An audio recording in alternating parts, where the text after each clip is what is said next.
Lagoon's been in existence since 1886. This is our 129th year.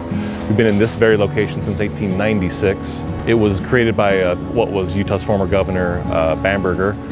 The family that owns it now is the Freed family. They've been involved with the park since 1946.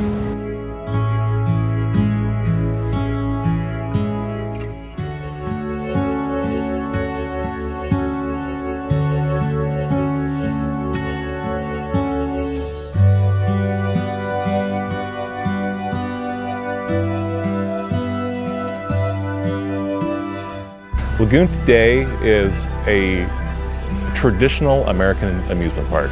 It's a classic amusement park. It's the largest family-owned amusement park in America. We have a fun mix of old and new. We have 3 rides on the National Historic Registry and a good mix of flat rides and, state-of-the-art roller coasters and other rides like that. It's an unusual park, but that's what makes it special. Well, some of the unique things you can see at Lagoon are our traditional Midway with games. We have a lot of traditional Midway games. We have just right over here, we have a Spill the Milk. I think we have one of the last Spill the Milks in the nation. Again, we have some really interesting historical rides. We have our carousel from the early 1900s, a Victorian, all hand carved. We have a wooden roller coaster built in 1921, designed by John Miller, who also did coasters at Coney Island back east. We produce our own live entertainment. We have a lot of kind of fun concessions at the park as far as food. Signature food items would be probably funnel cakes, kind of classic. We do hot dogs, cotton candy, things you would see at a traditional amusement park.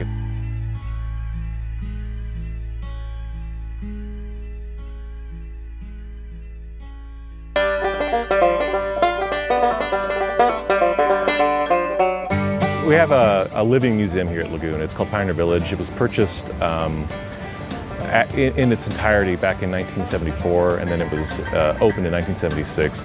It's a recreation of basically like a frontier Victorian town with authentic buildings, authentic artifacts. None of it's reproduction. It's all the real deal. It's kind of part of Utah's heritage, a lot of pioneer stuff.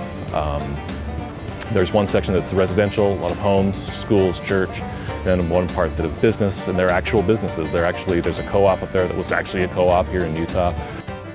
It's pretty special because it's all authentic and it's part of our heritage at Lagoon and Utah.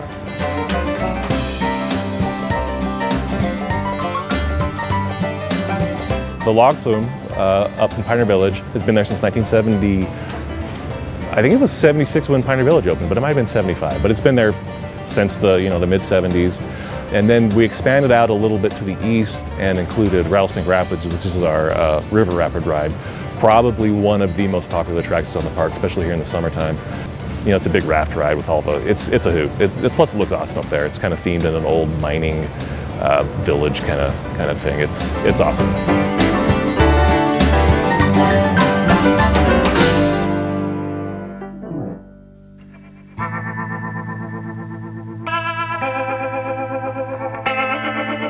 I would say that our roller coaster collection is pretty eclectic. We've got some classics here. We've got the only double looping Schwarzkopf roller coaster in operation in the United States. It's the Fire Dragon, also known as Colossus.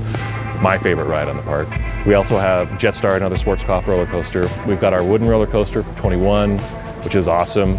In 1953, the fall of 1953, we had a huge fire on the park, which destroyed most of the Midway. The only thing we could save were the carousel right behind us. And that was all night, firefighters just spraying it down. And then the front half of the roller coaster actually burnt. The lift hill burnt down. But the rest of the structure, we replace a section of it every single year. And so none of it is original, but it's the original design and still wood. But yeah, it's been in that very location since 1921.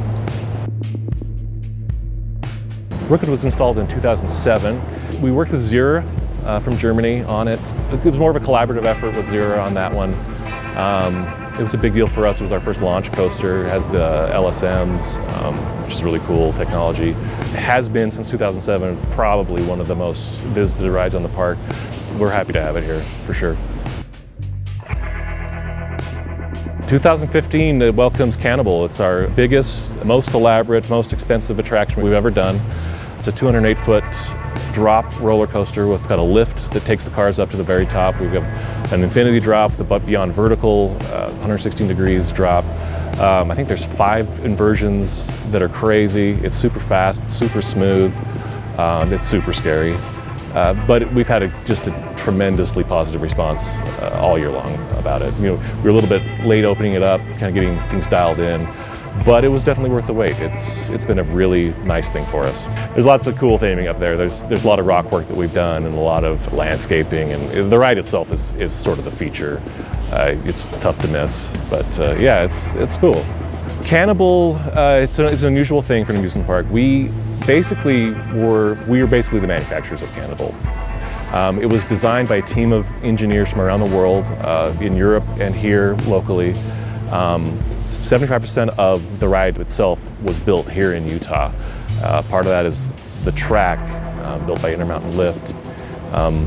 Instead of having to ship track by container overseas, we actually had the track built here down the street. And we could build longer lengths of track, which means smoother ride, less fasteners, less joints. It's a silky smooth ride for sure. And it's a one of a kind. There's no off-the-shelf anything about it. It's all custom done just for us.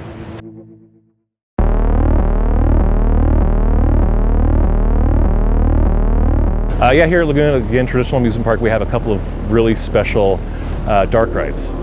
Terra Ride was installed in the 1960s and remains very similar to that original incarnation. It's kind of a classic dark ride. It's fun and it's funny. The other one we have is Dracula's Castle, installed in the 1970s. Similar, maybe a little scarier, maybe not. But again, really fun, really classic. They're really, really popular. It scared me to death when I was a kid, but now as an adult, yeah. But they're awesome.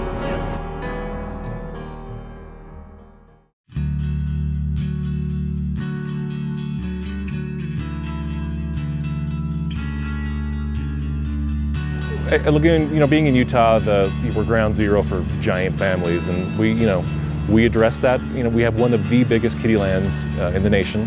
We have a number of really, really popular family attractions, family coasters. We have Bombora, which is one we also designed in-house, and the Bats. That little kids can ride it with their parents. I do it with my kid. It's a hoot. We also have a ton of classic kiddie rides. We've got baby boats have been up here since the 40s.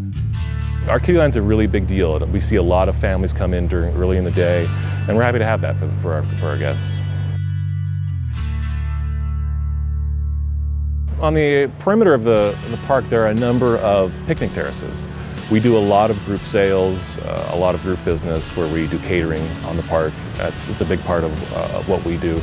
We're also one of the last parks in the country that allow picnics. We allow people to bring their own food in, which is pretty unusual, but it's kind of a classic thing that we do, and people love it. And we see a lot of coolers, and we've got a lot of beautiful shaded areas.